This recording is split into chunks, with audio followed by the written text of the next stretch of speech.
Her arrival wasn't announced by a thunderous crash or a blinding beam of light, but by the frantic patter of bare feet on the metal grating outside his habitat module. When Alex Ryder opened the door, annoyance already forming on his lips, he saw her. She was impossibly slender, with skin that held a faint, pearlescent glow under the harsh floodlights of the Kepler 137 outpost.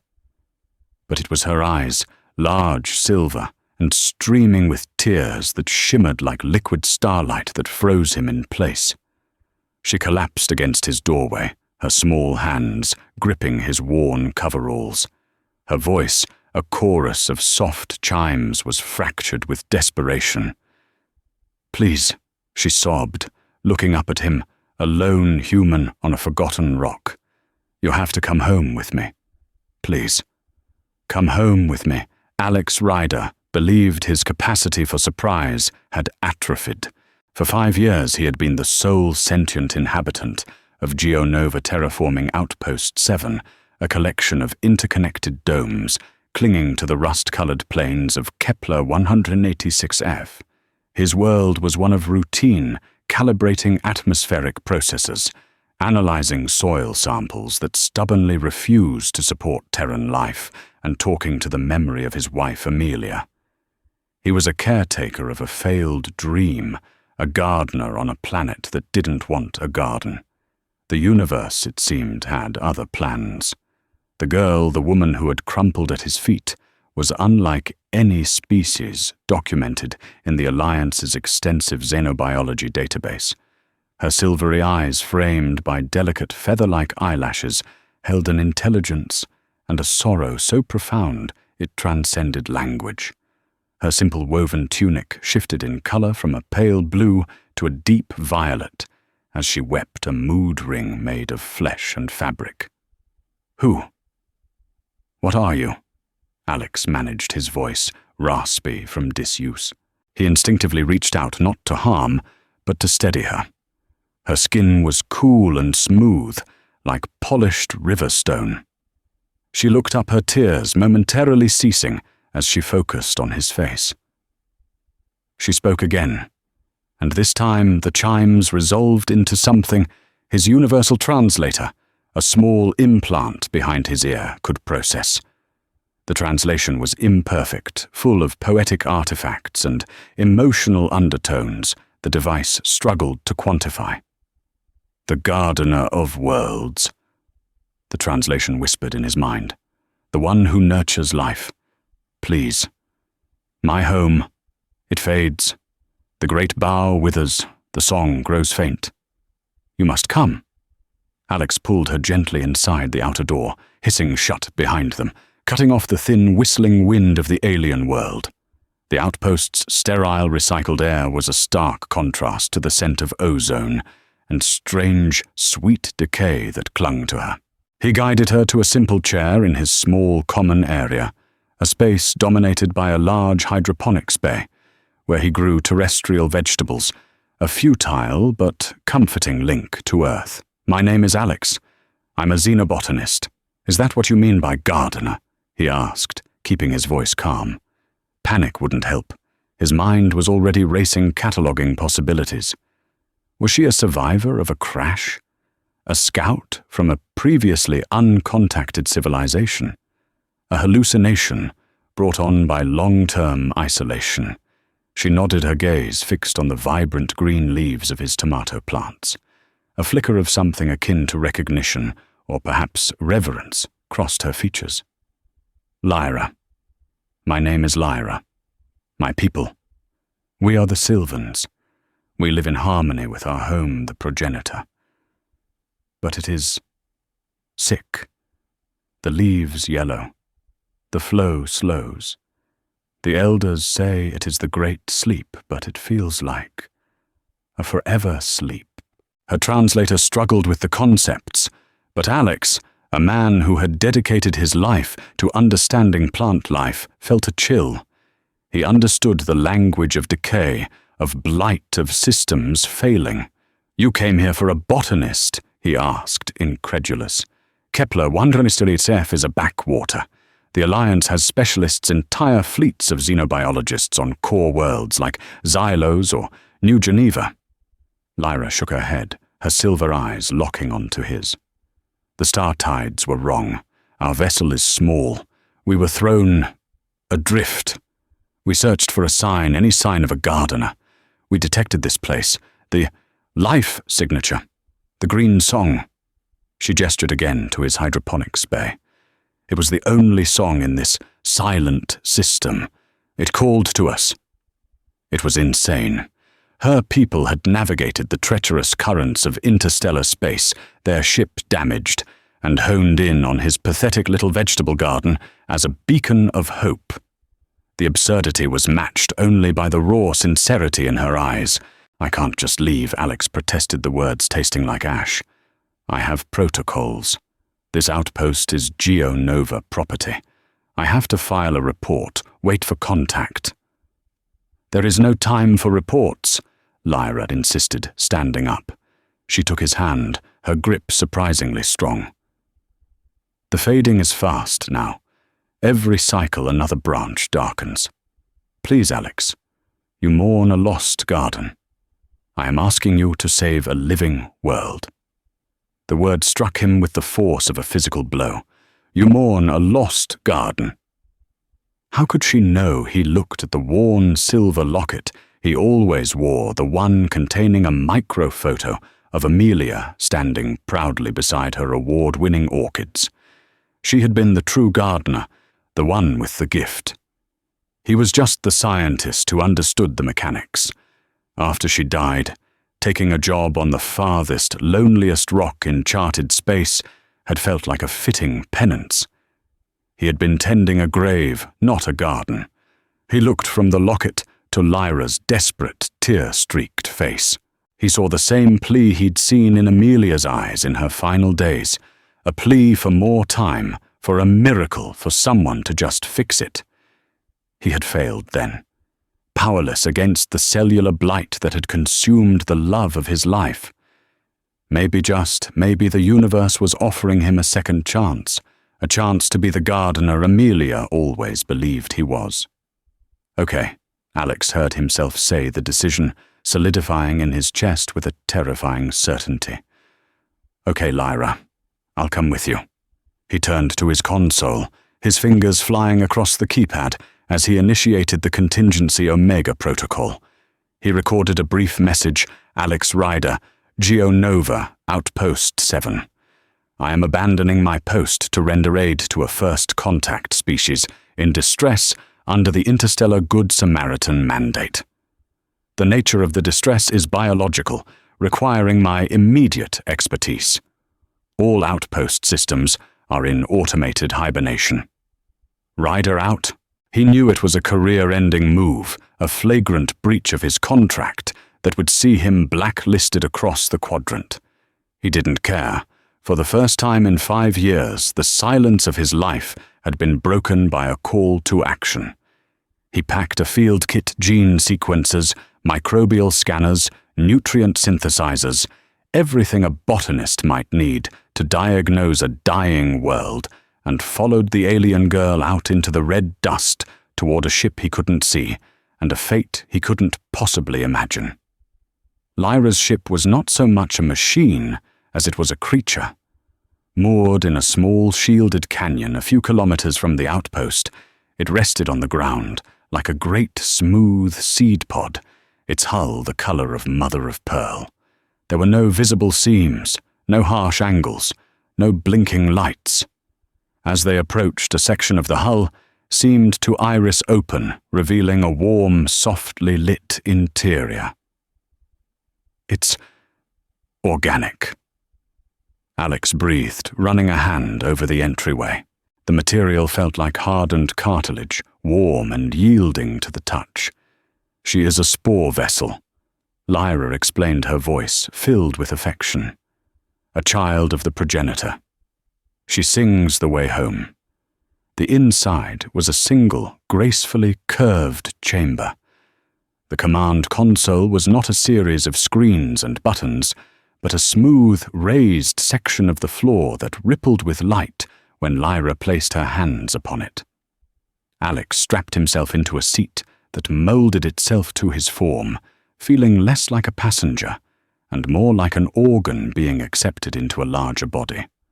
With a low harmonic hum that vibrated through the very marrow of his bones, the spore vessel lifted off. There was no gut-wrenching G-force, no roar of engines. The red planes of Kepler 186f simply fell away, and then the star-dusted blackness of space enveloped them. The journey was a blur of surreal beauty. Lyra didn't pilot the ship with calculations and coordinates. She seemed to commune with it. She would stand at the bow where the hull became translucent, her eyes closed, humming a soft, complex melody. In response, the starfield outside would twist and flow colors, smearing into impossible ribbons of light, before resolving back into the familiar tapestry of the cosmos. They weren't jumping or warping in any way Alex understood. They were navigating currents, following a song only she and her vessel could hear. During the periods of calm travel between these melodic, current rides, Lyra told him about her home. She spoke of the progenitor, not as a ship, but as a living deity, a cradle and a universe unto itself. It was born in the great nebula, a seed of light and life, she said, her silver eyes distant with memory. It grew its branches, reaching for young suns, its roots drinking the stellar winds. We the Sylvans awoke in its heartwood. We are not its passengers. We are its thoughts, its hands, its children. We tend the great boughs, we listen to the song of the flow, and we live in the light of the core blossom. She described a world of impossible scale, continents of bark vast enough to have their own weather systems, rivers of nutrient-rich sap, forests of luminous fungi and crystalline flora, a society without cities where every sylvan home was grown from a living branch, intertwined with the whole. It was a perfect symbiosis, a utopian dream made manifest. Alex listened, captivated. His scientific mind struggled to grasp the biology of such a creature, but the gardener in him, the part that had belonged to Amelia, was enchanted. He tried to apply his knowledge, cross-referencing her descriptions with known megafauna and floral intelligence theories. So this flow, it's a vascular system, he'd ask, like xylem and phloem in terrestrial plants, but on a planetary scale. It is the lifeblood, Lyra would confirm, smiling at his attempts to categorize her world. It carries warmth, nourishment, and the song of life to every leaf and every soul. He began to feel a deep affection for Lyra. She was so earnest, so full of a fierce love for her home. Her hope was infectious. She truly believed that he, a simple human botanist, held the key to saving her entire world. The belief was a heavy burden, but it also filled him with a sense of purpose he hadn't felt in years. He found himself working tirelessly in the small vessel, prepping his equipment, running simulations based on her descriptions, trying to anticipate the nature of the blight that afflicted the progenitor. He theorized it could be a fungal infection from a hostile system, a parasitic organism, or a genetic mutation causing cellular breakdown. For each possibility, he prepared a countermeasure: antifungal agents, viral phages, gene-editing nanites. He was determined not to fail.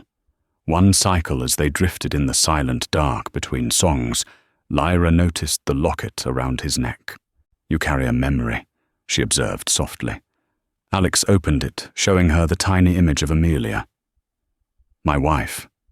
Her name was Amelia.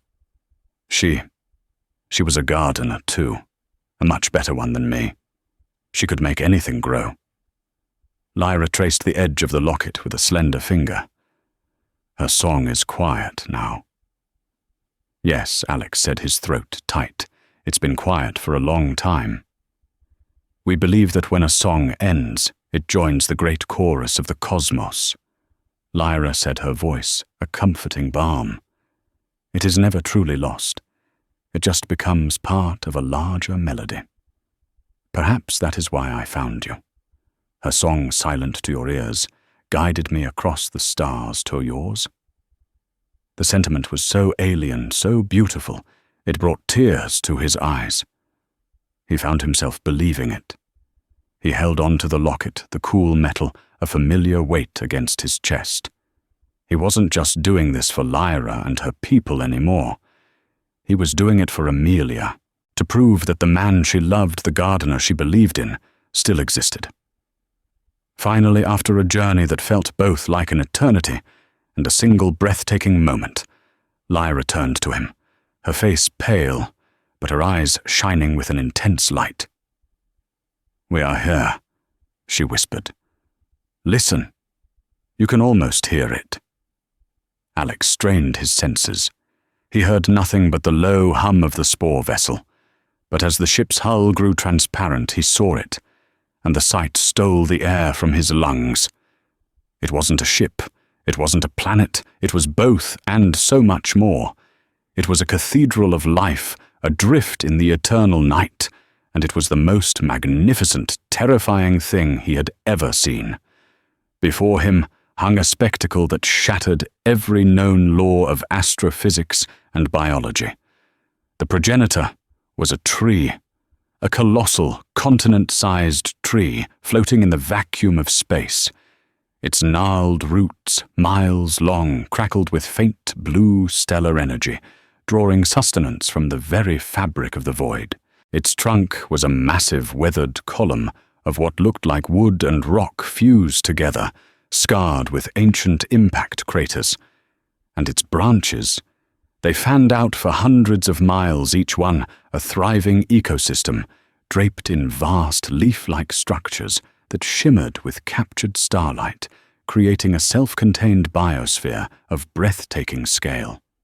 Bioluminescent streams of light pulsed through the trunk and branches, the flow, Lyra had spoken, of a cosmic circulatory system. Tiny lights, sylvan habitations, twinkled amongst the canopy like captured stars. It was a living, breathing world, a biological miracle that should not exist. But as the spore vessel drew closer, Alex's awe began to curdle into a deep professional dread. Lyra had said her home was sick, but that was a profound understatement. From a distance, it was a masterpiece. Up close, it was a tragedy. Great sections of the canopy were not shimmering green, but a decaying, leprous brown. Entire branches, larger than any mountain range on earth, were dark and lifeless, the lights of the sylvan homes within them extinguished. The majestic flow, which should have been a vibrant, rushing river of light, was sluggish in many areas, a weak, sputtering trickle. Patches of the trunk were covered in a pale, crystalline growth, like a frost that choked the life from the ancient bark. This wasn't a world with a sick forest. The forest was the world, and it was dying. "My God," Alex whispered, his face pressed against the transparent hull. The scale of the decay was unimaginable. It wasn't a localized blight he could isolate and treat. It was systemic. The entire organism was failing. The spore vessel glided toward an opening in the trunk, a vast, glowing cavern that served as a docking bay. As they passed under a canopy of the giant leaves, Alex noticed something else. The leaves were thin, almost translucent in places, and their edges were curled and dry. They were failing to properly photosynthesize the starlight, a fundamental breakdown of their most basic function. They landed on a platform of smooth, dark wood. The air that filled the chamber as the hatch irised open was thick, humid, and heavy with the scent of damp earth, sweet blossoms, and an underlying aroma of decay, like a forest floor in late autumn.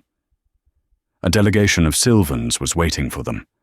They were taller than Lyra, their movements slow and deliberate, their skin in various shades of pearlescent white, green, and blue, seemed dimmer than Lyra's, their inner light fading. Their leader, an ancient sylvan with bark-like patterns on his skin, and eyes the color of faded twilight, stepped forward. "Lyra, my child," he said, his voice a low, resonant hum like the creak of an old tree. "You have returned, and you have brought a gardener," Elder Kaelin Lyra said, bowing her head. "This is Alex of the Terrans. He has come to help us mend the progenitor." Kaelin's ancient eyes settled on Alex. There was no hope in them, only a profound, weary sadness. It was the look of a doctor greeting a new specialist, already knowing the patient's condition was terminal. "Welcome, Gardener," Alex Kaelin said. "We are grateful you have answered our child's desperate call. Please come, see our world, and perhaps your fresh eyes will see what we no longer can." They led him from the docking bay into the heart of the progenitor. The interior was a vast cathedral-like space. The walls were the living wood of the world tree, interwoven with glowing lianas and luminescent fungi that cast a soft, ethereal light. Walkways spiraled up the inner trunk, and delicate bridges spun between colossal branches. It was a city and a forest intertwined, a marvel of bioarchitecture. But everywhere there were signs of the sickness. The glowing lianas flickered erratically.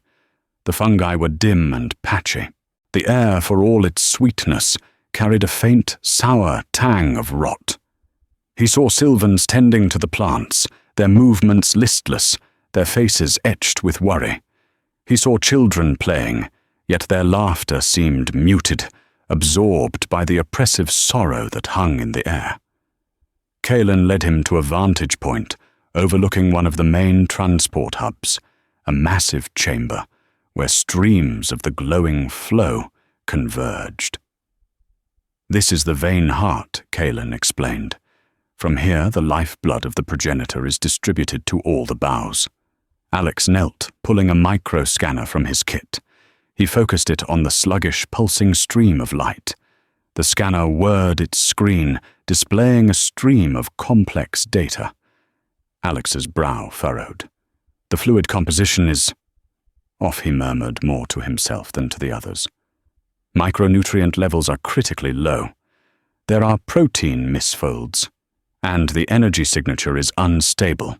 It's like malnutrition and arrhythmia on a colossal scale." He took a sample of the wall, a tiny piece of the living wood. He placed it in his portable gene sequencer. As the machine worked, he walked to a nearby planter where a beautiful bell-shaped flower was drooping its petals, a sickly mottled yellow. He gently touched a petal. It was brittle and cold. "This isn't an external pathogen," he said, his mind racing. "There are no invasive microbial signatures, no viral vectors I can detect. This is cellular. It's coming from within the progenitor itself." Lyra looked at him, her desperate hope warring with the grim reality he was describing. "Can you fix it? Can you make a medicine for the flow? A nutrient supplement?" The sequencer on Alex's belt beeped the analysis complete. He looked at the screen, and his blood ran cold. He read the results again, thinking it was an error. It wasn't. The genetic code was degrading, not from a virus, not from a mutation, but from simple, unadulterated senescence. The telomeres of the world tree's DNA were frayed to almost nothing. It was the biological equivalent of a star running out of fuel. The progenitor wasn't sick. It was old, impossibly, unfathomably old, and it was dying of natural causes. He looked up from his scanner at Kaelin's sad, knowing eyes. The elder had known all along. They all had. This wasn't a cry for a doctor. It was something else entirely. And the hope that had carried Alex across the stars began to crumble, replaced by a dawning, horrifying understanding of why he was truly here. "You knew," Alex said, his voice flat. He wasn't looking at Kaelin or Lyra, but at the data scrolling on his screen, a death sentence written in the language of nucleic acids. You knew it wasn't a disease. Kalen inclined his head, a gesture of solemn confirmation. We have known for many generations. The song has been growing weaker, the flow more sluggish. The great boughs do not regenerate as they once did. We are in the twilight of our world's long day. Alex felt a surge of anger, hot and sharp. It was the anger of a surgeon called to an operating table, only to find the patient had been dead for hours. Then why? Why bring me here? Why let Lyra feed me this story about a sickness I could cure? What was the point of this charade? His voice echoed in the vast, quiet chamber. Several nearby Sylvans paused their work, their sorrowful eyes turning toward him. Lyra flinched, as if he had struck her. It was not a charade. Gardener Alex Kalen said, his voice calm and sorrowful, extinguishing Alex's anger with its sheer weight of ancient grief. It was the only way Lyra's hope could convince you to come. She is young. She still believes in miracles. We, the elders, have accepted the truth. But we didn't bring you here for a cure. A cure for time itself doesn't exist. Then why am I here? Alex demanded, his voice cracking. The weight of his useless equipment felt immense. His gene sequencers and microbial scanners were tools to fight a sickness, not the inexorable march of entropy. To understand, Kalen replied simply, and to listen. Our time is ending. The progenitor has given us life for 1,000,000 cycles. We were born of its substance, and we shall return to it. We cannot leave. Our biology is intrinsically linked to the flow. To be separated from it is to wither and die within days. We are the fruit of this tree, and we cannot survive disconnected from the branch. The finality of Kalen's words was absolute. It explained everything. Their peaceful, non-expansionist nature, their lack of star-faring ambition beyond small vessels like Lyra's. They weren't a spacefaring race. They were a world-bound race, whose world just happened to drift through space. They were a people trapped in a dying paradise. Come, Kalen said, gesturing toward a path that led deeper into the trunk. There is more you must see. You must visit the Heartwood. Alex followed his mind, reeling. Lyra walked beside him, silent, her head bowed. The vibrant hope that had radiated from her was gone, replaced by a quiet shame. He wanted to be angry with her, but he couldn't. He looked at her and saw a child who had wished upon a star and dragged it from the sky, only to realize it couldn't stop the sun from setting. They traveled for what felt like hours, moving down spiraling pathways that delved into the very core of the world tree. The air grew warmer, and the low hum that permeated the entire structure grew louder, resolving into a deep, slow, rhythmic beat. It was the slow, tired heartbeat of a dying god. The Heartwood was a cavern of impossible size and beauty. It was the core of the progenitor. Here the flow converged, not as streams, but as a great, slow-moving vortex of soft golden light. At the center of the vortex was a sphere of what looked like crystallized amber, shot through with veins of light, the central ganglion of the entire organism. And all around the cavern, woven into the very walls, were patterns, intricate geometric lattices that glowed with a soft, internal luminescence. These are the memory weaves, Kalen explained, his voice hushed with reverence. The entire history of our people and the life of the progenitor is recorded here. Every birth, every death, every song sung, every star passed. As Alex stepped closer, he realized the patterns were not just patterns, they were data. A form of biological data storage so complex and dense it made the most advanced human computers look like abacuses. He saw star charts woven into the grain of the wood. He saw the elegant double helix spiral of sylvan DNA rendered in glowing fungal threads. He saw what looked like historical events, depicted in shimmering, shifting mosaics of light. Lyra finally spoke, her voice a whisper. When a sylvan song ends their consciousness, their memory is woven back into the heartwood. We do not truly die. We rejoin the whole. We become a part of the song of what was. Alex stared at the glowing walls, his scientific curiosity warring with the overwhelming sense of sacredness in the chamber. He was standing in the soul of a civilization. "Why are you showing me this?" he asked, his own voice, now a whisper. Kaelin turned to face him. The ancient Sylvan placed a hand on a pulsating section of the wall. The light in the chamber brightened, and the rhythmic beat seemed to steady for a moment. "Because Gardener Alex the progenitor has one last gift to give," Kaelin said, his twilight eyes filled with a desperate, terrible purpose. "It has been growing it for 1,000 cycles ever since the first signs of the Great Sleep appeared. A final, desperate act of creation." He gestured to a smaller cavern branching off from the main one.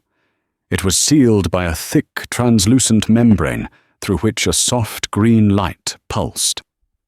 "We did not bring you here to save our past, Kaelin," said his voice, trembling with the weight of his next words. "We brought you here to be the vessel for our future." Alex looked from the elder's solemn face to the glowing membrane, a sense of profound, terrifying dread washing over him. He finally understood. His purpose here wasn't medical, it was custodial, and the responsibility they were about to place on his shoulders was greater than any he could have ever conceived. Kaelin and Lyra led Alex to the sealed cavern. With a touch from the elder, the translucent membrane dissolved, revealing the chamber within. The air that washed over them was rich with the scent of new life, a powerful verdant aroma that stood in stark contrast to the decay permeating the rest of the progenitor. The chamber was a nursery. Suspended in glowing, nutrient-rich globes of amber were hundreds upon hundreds of seeds. They were no larger than his fist, each one a perfect miniature replica of the progenitor, with tiny hair-like roots and nascent folded leaves. Each seed pulsed with a soft green light, the unmistakable energy signature of a healthy, thriving life form. For 1,000 years, Kaelin explained, his voice resonating with a mix of pride and sorrow. The progenitor has been diverting the last of its life energy, its very essence, into this final act. It has created children, seeds that carry its genetic legacy and the potential for a new beginning. Alex walked among the floating seeds, his hand outstretched, not quite daring to touch. His instruments confirmed what Kaelin was saying. The DNA within these seeds was pristine, the telomeres long and healthy. They were the culmination of an eon of evolution, a perfect condensed blueprint for a new world tree. But if you have these, Alex began, his mind struggling to connect the pieces. Why haven't you planted them? Found a new star, a new nebula? "We cannot," Lyra said softly, her voice thick with unshed tears. "The spore vessels like the one I flew are short range. They are extensions of the progenitor and cannot journey far from its fading light. And we cannot pilot a ship of another race. Our minds are not made for the cold logic of metal and plasma. We navigate by the song. And soon, the song will be silent." Alex stared at her, the final, crushing piece of the puzzle falling into place. They had the Ark. They had the passengers. But they had no one to pilot it. They were gardeners who couldn't leave their garden even to plant a new one. "That is why you are here, Alex Kaelin," said his ancient eyes locking onto Alex's. "You are a gardener. You understand life. But you are also a starfarer, You understand the cold logic of machines. You come from a people who have mastered the art of spreading their seeds across the galaxy. The elder gestured to a raised dais at the center of the chamber. On it rested a single crystalline container, intricately carved and humming with a faint energy. This is the seed ark. It can sustain the children for their journey. And this, Kalen picked up a small, smooth stone that shimmered with the same light as the memory weaves, is the Lore Stone. It contains all that you saw in the Heartwood, our history, our science, our songs, our culture, everything we are. He held the stone out to Alex. It was warm to the touch, pulsing faintly in time with Alex's own heartbeat. We do not ask you to save us. Alex of the Terrans. Kalen said, his voice imbued with the gravity of a dying king. We are asking you for something far more difficult. We are asking you to let us die. We are asking you to take our children, take our memories, and find them a new home. Find a warm star, a safe harbor. Plant the seed. Be the first gardener of Progenitor Secundus. This is the truth of our request. Not to be our doctor, but to be our heir. The breath left Alex's body. He stumbled back, his hand flying to the locket at his neck. It felt impossibly heavy, a monument to a single personal grief. And now these people, this entire civilization, were asking him to carry the weight of their collective existence. He looked at the faces of Kalen and Lyra. He saw the trust, the faith, the desperate, pleading hope for a future they would never see. He looked at the children he'd seen playing in the corridors, their laughter now seeming like a cruel joke, knowing they were the last generation, born only to fade away with their world. He thought of their quiet dignity, their acceptance of a fate that would have driven humanity to madness and civil war. This was what broke him. It wasn't the dying world, the decaying god tree, or the impending extinction of a gentle, beautiful race. It was the sheer, unbearable weight of their final, selfless act. They weren't raging against the dying of the light. They were using their last flicker to ignite a new candle and handing it to him, a stranger from a distant world, trusting that he wouldn't let it go out. The anger he had felt was gone, washed away by a tidal wave of sorrow, so profound it felt like it was hollowing him out from the inside. Tears streamed down his face, not for himself, not even for Amelia, but for the beautiful, tragic Sylvans. He was a caretaker of a failed garden on Kepler 186A. And now he was being asked to be the caretaker of a dead civilization's legacy. He looked at the seed ark. He looked at the Lore Stone. He looked at Lyra, her silver eyes, reflecting his own tear-streaked face. In that moment, his own grief, the grief for Amelia that he had carried like a shield for 5 years, felt small. It had been a wall he built around himself. But the Sylvan's grief was a bridge, a connection, a sacred trust. To refuse would be a betrayal, not just of them, but of the very idea of life itself, the very principle Amelia had cherished that every seed deserves a chance to grow. His hand closed around the Lore Stone. His knuckles were white, but his grip was firm. "I'll do it," he whispered, his voice hoarse. "I accept. I will be your gardener." Kalen closed his eyes, and a single shimmering tear traced a path through the bark-like lines on his face. Lyra let out a sob that was equal parts relief and heartbreak. The fate of the Sylvans was sealed, and Alex Ryder's life, his very purpose for existing, was now inextricably bound to it. The days that followed were a surreal and somber apprenticeship. Alex was no longer a visiting scientist. He was an acolyte, the sole student of a dying world. He spent every waking moment absorbing the legacy he was now charged with protecting. He learned to interface with the Lore Stone. It was not a simple data slate. When he held it and cleared his mind, it filled his consciousness with images, sounds, and sensations. He walked through millennia of sylvan history, witnessing the birth of the progenitor in a stellar nursery, feeling the first stirrings of sylvan consciousness in the heartwood, and watching their silent, peaceful journey through the cosmos. He learned their science, a profound and elegant understanding of biocosmic engineering that made human technology seem brutal and clumsy. He learned their philosophy, a deep acceptance of life's cycles of growth and decay, a stark contrast to humanity's frantic struggle against mortality. But most importantly, he learned their songs. The Sylvan songs were not merely music. They were complex sonic frequencies that guided the growth of their biotechnology. There was a song for weaving a habitation, a song for mending a hull, and most critically, a song of awakening for the seeds. He had to learn it perfectly. Lyra became his tutor. They would spend hours in the dimming light of the great boughs, her chime-like voice guiding his clumsy human vocal cords through the intricate melodies. "No, Alex," she would say, gently, a sad smile on her lips. "The resonance must come from here."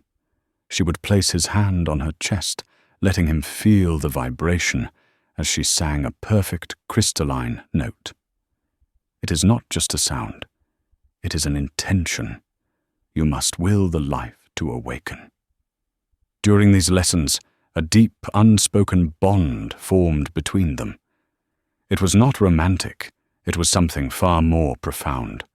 He was the future, and she was the past. They were two halves of a promise, separated by the chasm of mortality. He also spent time with Elder Kalen, who taught him the practicalities of planting a new world tree. He learned to read the stellar winds to identify the subtle energy signatures of a life-giving nebula, and how to protect the seed ark from cosmic radiation. The first bough to grow will be the nursery bough Kalen instructed, pointing to charts woven of light in the heartwood. It will shield the others. The Song of Awakening must be sung without pause for 3 full cycles. The new progenitor will be vulnerable then. It will need its gardener. The entire Sylvan population participated in his education. They brought him their sacred texts, woven on fibrous leaves. They showed him their art sculptures, grown from living wood. The children who now understood on some level that their new friend was connected to their future would follow him, touching his strange clothes and offering him fruits from the fading branches. Each interaction was a knife in his heart. He was learning the intimate details of a people he was destined to outlive. He was memorizing the faces of children who would never grow old. He ate their food, he learned their customs, he shared in their quiet, communal grief, and with every passing moment the weight of his promise grew. The day he knew he was truly broken was when a little Sylvan girl, no older than 5 in human years, gave him a small woven doll. It was a crude likeness of him, with yarn for hair and shiny pebbles for eyes. For the new world, she chimed her own light already dimming. So the new children will know what their first gardener looked like. Alex took the doll, his hands trembling. He had to turn away, unable to let her see the tears welling in his eyes. He wasn't their hero. He wasn't their savior. He was their undertaker, their pallbearer, their living memorial. He would live on while she and every Sylvan he had come to know would simply cease. Their songs would end, their memories absorbed into a dying tree. The crushing, unbearable loneliness of his future mission washed over him. He would be the only person in the entire universe to remember this girl, her doll, and her simple, heartbreaking gift. Finally, the time came. The decay of the progenitor was accelerating rapidly. Entire boughs were going dark overnight. The rhythmic pulse of the heartwood was becoming erratic. Kalen summoned him to the seed nursery. "It is time," Gardener Alex the Elder said. "The last of the energy has been given to the seeds. The great sleep is upon us." The seed ark was loaded onto Lyra's spore vessel by a silent procession of Sylvans. Alex, dressed in a simple sylvan tunic they had woven for him, supervised the process, his mind a whirlwind of everything he had learned. The lore stone was secured in a special compartment near the pilot's seat. His final moments with the Sylvans were in the great docking cavern. The entire population, or what was left of it, had gathered. They did not weep or cry out. They simply stood, their hands intertwined, a silent, glowing forest of souls. They began to hum a soft, deep, final chorus. It was a song of farewell, of gratitude, and of hope for a future they would never see. Kalen approached him, his movements slow and frail. He placed his ancient bark-like hands on Alex's shoulders. "Live well, Alex Ryder," he said. "Tell our story to the stars." "I will," Alex promised, his voice choked with emotion. Then came the hardest goodbye. Lyra stood before him, her silver eyes shimmering. She had brought him here, she had been his guide and his teacher. "I placed my hope in a miracle, Alex," she said softly. "I was wrong. It was not a miracle I found, but something stronger, a promise." She pressed a small, smooth seed into his palm.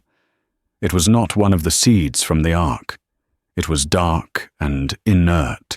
"This one will not grow into a world tree," she explained. "It is a memory seed from my family's bough. When you are lonely, hold it, and perhaps a whisper of our song will find you." He closed his hand around it, the warmth of her fingers lingering for a moment. "Thank you, Lyra." There were no more words to say. He turned and boarded the spore vessel, the weight of 1 billion souls, an entire civilization's future, resting squarely on his shoulders. The hatch irised shut, sealing him off from the last of the Sylvan people. Through the translucent hull of the spore vessel, Alex watched the assembled Sylvans. He placed his hands on the console, the bioluminescent controls flickering to life beneath his touch. He initiated the departure sequence, not with a button, but with a simple, resonant hum. He had been taught the song of parting. The small ship lifted silently from the platform. Below him, the Sylvans raised their heads, their faint internal light pulsing in time with the departing song. They did not wave. They simply watched a silent, dignified vigil for their own future. As the spore vessel cleared the docking bay and emerged into the void, Alex took one last look at the progenitor. The decay was now terrifyingly apparent. As he watched, a massive branch, larger than a continent, shuddered violently. The lights within it flickered and died, plunging a vast section of the world tree into permanent darkness. A collective gasp of pain, too faint for his ears but palpable in his soul, seemed to emanate from the dying god. It was a death spasm, a final agonizing contraction. He knew he couldn't stay. He had a mission to fulfill. He turned the ship away from the tragic, beautiful sight and began to hum the first notes of the navigation song Lyra had taught him. The starfield ahead began to warp and flow the spore vessel, slipping into the cosmic currents. He flew for days, maybe weeks. Time had lost its meaning. His universe was now the confines of the small ship, the precious glowing ark behind him, and the lore stone that pulsed with a quiet, insistent rhythm beside him. He ate, he slept, but he was never truly at rest. In his dreams, he walked the verdant boughs of a healthy progenitor, and in his waking hours he rehearsed the song of awakening, his voice filling the silent cabin with a melody of creation and grief. He felt the moment the progenitor died. There was no explosion, no grand celestial event. It was a sudden, profound silence, a severing, the low-level psychic hum that had connected his spore vessel to its parent. A connection he had only been subliminally aware of vanished. The ship around him gave a single, mournful chime. It was an orphan, now just like him. He stopped singing and let the ship drift in the silent void. He was truly alone, the last living being to have known the Sylvans, the sole inheritor of a lost cosmos. The loneliness was a physical presence, a cold, heavy blanket that threatened to suffocate him. He clutched the memory seed Lyra had given him, its smooth surface the only tangible link to the life he had left behind. He thought about turning back, about finding the dead husk of the world tree and joining it in its silent grave. The grief was too much to bear. The promise was too heavy. Then he remembered the little girl and her doll. He remembered Kaelin's trusting eyes. He remembered Lyra's final heartbreaking request. He was not just Alex Ryder, the failed botanist. He was the gardener. He was a promise keeper. His grief was not his alone to bear. It belonged to them, and their hope was not theirs alone to fulfill. It belonged to him. With a renewed, sorrowful determination, he took a deep breath and began to sing again. He sang the navigation song, his voice stronger now, more certain. He was not just flying a ship. He was guiding an ark. He was carrying the future. He consulted the star charts from the lore stone, cross-referencing them with his own Alliance-issued maps. He found it just as Kaelin had described, a young, vibrant nebula, rich in the primordial elements needed to nurture a new world. The azure cradle, the humans called it. As he guided the spore vessel toward the swirling clouds of blue and magenta gas, he looked at the seed arc. Hundreds of tiny lights pulsed within a silent chorus of potential. A new world was waiting. He knew his work was far from over. It would take years, perhaps the rest of his life, to nurture the new progenitor, to teach the first generation of new Sylvans the stories from the lore stone, to fulfill his promise. He would be their myth, their legend, the solitary alien giant who sang their world into existence. He was broken, yes, shattered by the sorrow and the weight of it all. But like a seed, he knew that sometimes something has to break for new life to begin. He steered the ship into the heart of the nebula, his voice rising as he began to practice the most important song of all, the Song of Awakening. He was Alex Ryder, the last friend of the Sylvans, and he had a garden to plant. The azure cradle was not a place of quiet reverence like the Heartwood. It was a chaotic, beautiful symphony of creation. As the spore vessel entered the nebula, it was buffeted by stellar winds and tides of incandescent gas. Outside the translucent hull, infant stars ignited in bursts of white-hot fury, their light refracting through clouds of hydrogen and interstellar dust to paint the void in hues of brilliant sapphire, deep violet and soft rose. It was a violent, vibrant nursery, the polar opposite of the silent, graceful death Alex had witnessed. It was a place of beginnings. He remembered Kaelin's lessons, the star charts woven from light. He was not looking for the calmest part of the nebula, but the most vital. He sought a confluence, a cosmic eddy, where the nutrient-rich stellar winds met and swirled, creating a pocket of stability amidst the chaos, a perfect womb for a nascent world. For 2 cycles he navigated the celestial currents, his senses extended by the organic vessel, feeling the push and pull of gravity wells and energy streams. He was no longer just a pilot. He was a diviner, reading the secret language of a living galaxy. Finally he found it. A tranquil sphere of space, perhaps 12 kilometers across, where the nebula gases flowed in a gentle protective spiral. At its heart was a concentration of heavy elements, glowing with a soft, golden light, the raw material a new progenitor would need to build its bones. "This is the place," He whispered the words, feeling like a prayer.